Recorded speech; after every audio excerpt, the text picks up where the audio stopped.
Welcome to a new episode of TTG Conversations 5 Questions video series. In this episode, we will be looking at where Asia's meetings industry stands today on the recovery track. And giving us insight on this topic is Ashwin Gunasekaran, the chairman of ICCA Asia Pacific Chapter Executive Committee. Now, Ashwin is, he was elected into this position middle of last year and is no stranger to the region's meetings industry. He leads the Penang Convention and Exhibition Bureau as CEO since 2016. Welcome, Ashwin, and great to see you again, although we are doing this online and with the screen in between us. Hi, Karen. Good afternoon. Thank you for having me on board. Okay, great. So I've got 5 questions for you, and here's the first. The meetings industry had a whole year to get used to omni-channel events and safe meetings protocol in 2020. So based on your observations, how far has Asia Pacific's business events community in general come together in terms of adapting to the new environment of mass gatherings? Thank you, Karen.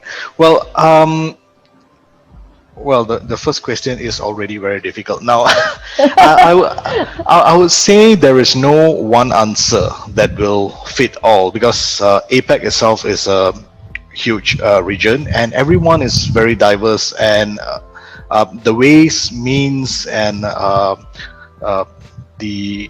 even the SOPs for that matter is very different in every countries and territories. Yes, it was a tall order when we initially started off with this pandemic, because everyone was getting used to it, or rather trying to understand. I believe there were even some countries who did not take the pandemic serious, to be very honest. So everyone was like, okay, it's just another passing flu. But until the numbers really started spiking, then I think everyone got into conscious that things have to be a little bit more serious.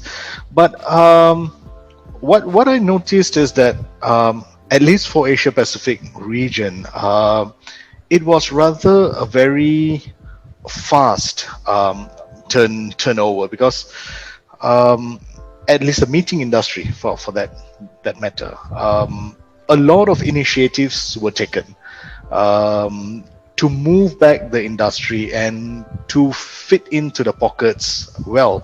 So that one move was, I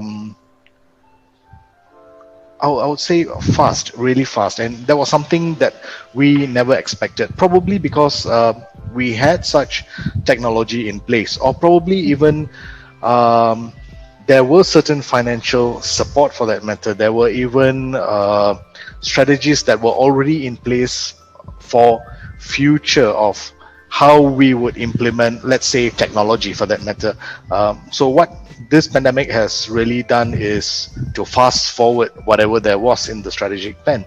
So having said that, it is a new normal. Yes, we are adapting. Everyone has their own challenges and everyone is moving in their own direction. So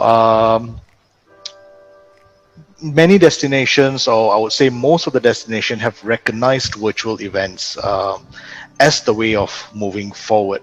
We do have hybrid events, but I think virtual events are definitely there to stay. Even though if we get back to normal, it will just be a bonus add-on. Okay. Now, speaking of innovations, we have seen quite a bit of innovation on the venue supplier side. Most recently, KL Convention Center was the latest to offer hybrid studios to support broadcasting and live streaming needs. Are there other innovations from the other segments of the meetings industry that stood out for you? Okay, I would say that for innovation, there is no one particular innovation. I think everyone has done a fantastic job. Every single venue, every single destination has got their own set of inventions. Not only studio rooms, I think the latest I've heard, I'm not going to quote the venue, but I think they're even talking holograms. So it's amazing how you can explore the range of innovations and your creativeness. After all, it's all ideas, and it is good. And I don't see these innovations stopping anytime soon. I mean, we are already talking about holograms, so probably that's the peak so far I've heard, but I am not setting that as a par or parameter. I think there's so much more that can be done, and it is great. And as I said earlier, that all these innovations and creativity that has been induced during this particular pandemic is here to stay. And even when we are back to normal, it will be there. And it is interesting. It is like we used to see this on movies or sci-fis that shows the future, and it is pretty much where you are now, isn't it?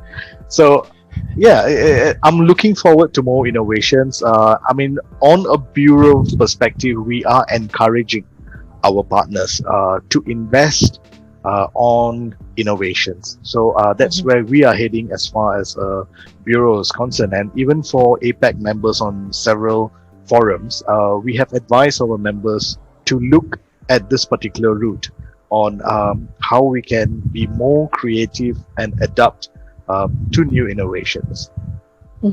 Okay. As this industry chases after innovation for survival, do you think, or do you see players running the risk of forgetting the fundamentals of meetings, which is to deliver quality experiences that the audience can consume in the way they want? I think that's it's very subjective, but as far as fundamentals are concerned, I think fundamentals are always there. Because let's speak about challenges. I think one of the key challenges that we have noticed when we carry out hybrid or even virtual events for that matter is getting your client attention. But again, these are all series of delegates whom are tuned in online. But when you have a particular meeting, there's always a direction. There's always an objective that you want to achieve. And when I look at fundamentals of a particular meeting, it is always the legacy and what a particular destination is to gain out of it, and the after effect of that particular conference or meeting, which I think will still happen because it is the takeaway from that particular conference, which even last year we had a virtual conference, and the takeaways were very, very powerful, and it was actually implemented. So as far as the fundamentals are concerned, I look at it this perspective. Yes, there are some challenges that we may face, and challenges be in terms of technology or connectivity, or even someone's attendance for that matter. So, but otherwise, I think the core is still there. Okay. We are seeing more and more headlines around COVID-19 vaccines. How are such news impacting the industry sentiment? Well, vaccine is definitely a hope, right?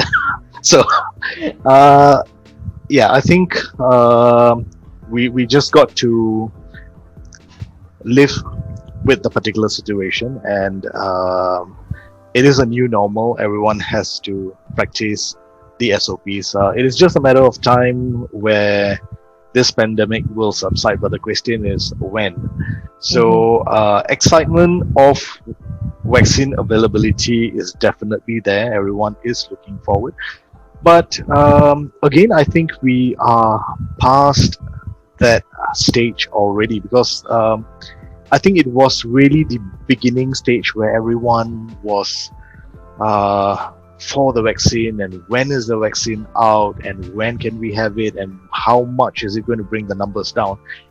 And I think at the current phase, everyone is like, okay, let the vaccine come when it comes, but I am still going to do what I need to do. So I see that everyone is proactively moving ahead of the vaccine. So it's a good thing. Yeah. So vaccine, when it comes, it comes. Okay. What developments or trends in the meeting space today are giving you particularly positive vibes for tomorrow, and which you hope more of your meetings industry colleagues would pay greater attention to?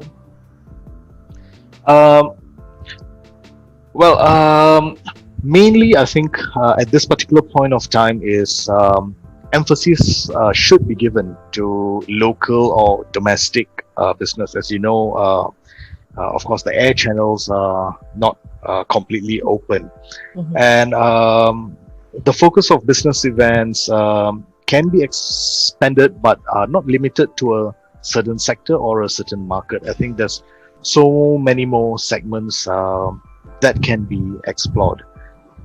And of course, we have no choice, but I wouldn't say to put international events on hold. But again, most of international events bidding takes a good 2 years and above. Right now, having said that, yes, we still can bid on such events for the future, which is what currently we are practicing. And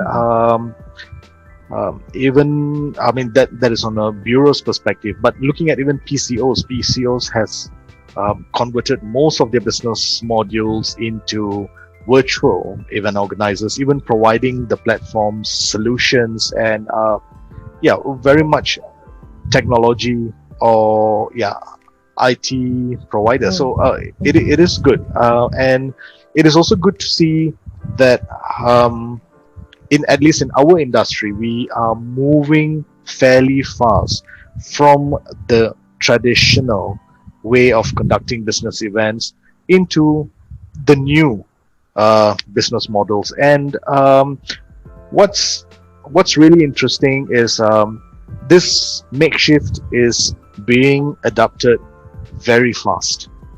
And I think initially it was very difficult to convince clients, especially even take corporate clients, or why not you have your AGM virtually.